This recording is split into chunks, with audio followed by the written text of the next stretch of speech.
छत्तीसगढ़ के हसदेव के जंगलों में रहने वाले आदिवासी पिछले एक दशक से अपने अधिकारों के लिए लड़ रहे हैं।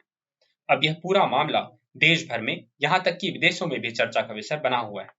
हाल ही में जब Rahul Gandhi university of Cambridge गए हुए थे, तब उनसे इस मुद्दे के विषय में पूछा गया, जिसके जवाब में उन्होंने कहा कि व्यक्तिगत तौर पर मुझे भी इस फैसले से दिक्कत है। अब सवाल यह उठता है कि फिर कैसे और क्यों उनकी ही पार्टी की सरकार ने छत्तीसगढ़ में हसदेव के जंगलों में कोयला खनन को मंजूरी दी। तो आइए इस पूरे मुद्दे को विस्तार से समझें। हसदेव का विस्तार, extent of Hasdeo forest. 4,20,000 acres में फैले हसदेव के घने जंगल छत्तीसगढ़ राज्य के उत्तरी हिस्से में स्थित हैं। हसदेव के जंगल अपने रिच बायोडायवर्सिटी और 5 बिलियन टन कोल डिपॉजिट्स के चलते जाने जाते हैं। गोंडवाना का हिस्सा होने के कारण इस इलाके में कोयले का भंडारण काफी ज्यादा है। हसदेव के जंगल छत्तीसगढ़ के 3 डिस्ट्रिक्ट्स सरगुजा, सूरजपुर और कोरबा में आते हैं।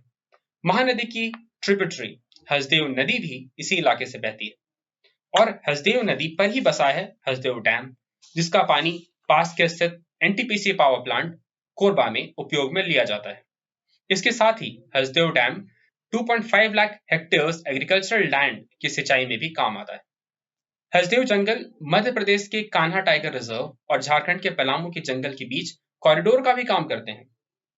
Wild life institute of India WII के 2021 की एक रिपोर्ट के अनुसार हसदेव के जंगल में करीब 10,000 से ज्यादा आदिवासी रहते हैं, जिनमें गोंड, लोहार, ओरांव और कन्वर जनजाति शामिल हैं। ये जनजाति अपनी आजीविका के लिए इन्हीं जंगलों पर पूरी तरीके से आश्रित हैं। WII की रिपोर्ट में यह भी बताया गया कि 82 bird species, endangered butterfly species, 167 varieties of vegetation के साथ अन्य जीव यहाँ पर मौजूद हैं। ध्यान देने वाली बात यह है कि इनमें से 18 स्पीसीज को थ्रेटेंड क्लासिफाई किया गया है, जिसका मतलब यह हुआ कि अगर उन्हें संरक्षण प्रदान नहीं किया गया तो वे एक्सटेंट हो सकते हैं। यही कारण है कि आदिवासी अपना घर, जंगल और भारत के एकमात्र कंटिन्यूअस फॉरेस्ट हसदेव को बचाने के लिए आंदोलन कर रहे हैं। हसदेव में खनन, mining in Hasdeo. Hasdeo coal reserve में 23 कोल माइंस हैं। 2010 में ministry of coal and ministry of forest and environment ने एक जॉइंट सर्वे के बाद इलाके में किसी भी प्रकार की माइनिंग एक्टिविटीज पर रोक लगाते हुए इसे नो गो एरिया घोषित किया। हालांकि इसके एक साल बाद ही 2011 में अपने ही रिकमेंडेशंस का उल्लंघन करते हुए सरकार ने परसा ईस्ट केंटे बसन कोल माइन में माइनिंग की परमिशन दे दी। यह तय हुआ कि ज्यादा से ज्यादा कोयला कम से कम दाम में निकाला जाएगा। साथ ही सरकार ने यह भी आश्वासन दिया कि हसदेव फॉरेस्ट एरिया में कोई भी नए माइंस नहीं खोले जाएंगे, लेकिन इस पर लोग नहीं माने और विरोध करने लगे। इसके बाद यह मामला कोर्ट में चला गया। कोर्ट ने सबसे पहले माइनिंग पर रोक लगाया और केस सुना जाने लग गया। लेकिन कुछ महीनों बाद सरकार की अपील पर कोर्ट ने अपने अगले ऑर्डर तक सरकार को माइनिंग की अनुमति दे दी और साथ ही यह भी कहा कि सरकार किसी मानक संस्था जैसे wild life institute of India या Indian council of forestry research and education द्वारा हसदेव के इकोलॉजी और एनवायरनमेंट पर रिपोर्ट जमा करे। यह केस अब भी चल रहा है। ध्यान देने की बात यह है कि 2012 में मिनिस्ट्री ऑफ एनवायरनमेंट ने परसा ईस्ट केंते बसन PEKB के फेज 1 के तहत 762 हेक्टेयर्स में माइनिंग की अनुमति दी थी। हालांकि हाल ही में मार्च में छत्तीसगढ़ राज्य सरकार ने जानकारी दी कि राजस्थान राज्य विद्युत उत्पाद निगम को PEKB फेज 2 के तहत भी 1136 हेक्टेयर्स में माइनिंग की अनुमति दे दी गई है। इसके बाद से ही छत्तीसगढ़ में आंदोलन तीव्र हो गया और दिल्ली स्थित देश के अन्य हिस्सों में मुद्दा चर्चा का विषय बना हुआ है। PEKB कोल ब्लॉक को अदानी को दिया गया है, जो इसमें official mine developer and operator भी है। एनवायरमेंटल इंपैक्ट, पर्यावरण पर प्रभाव।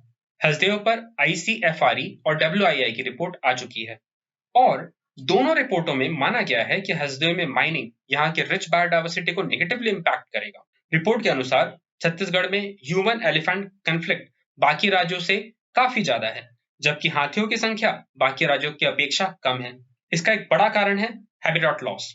माइनिंग से ह्यूमन एलिफेंट कॉन्फ्लिक्ट और बढ़ेगा और कई जानवरों की प्रजातियां जैसे स्लॉथ बियर इस इलाके से विलुप्त भी हो सकते हैं।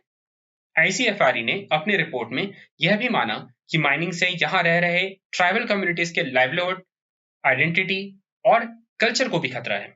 हालांकि रिपोर्ट ने सुझाव दिया कि स्ट्रिक्ट एनवायरमेंटल सेफगार्ड्स के तहत 4 ब्लॉक्स तारा, परसा, पीईकेबी और केंटे एक्सटेंशंस में माइनिंग की अनुमति दी जा सकती है।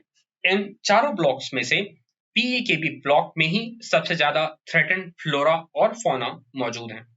आईसीएफआरई ने साथ ही यह भी कहा कि एक और डिटेल्ड सर्वे की जानी चाहिए।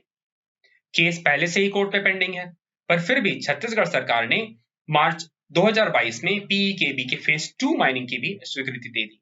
आंदोलन का मुद्दा वॉइस ऑफ डिसेंट।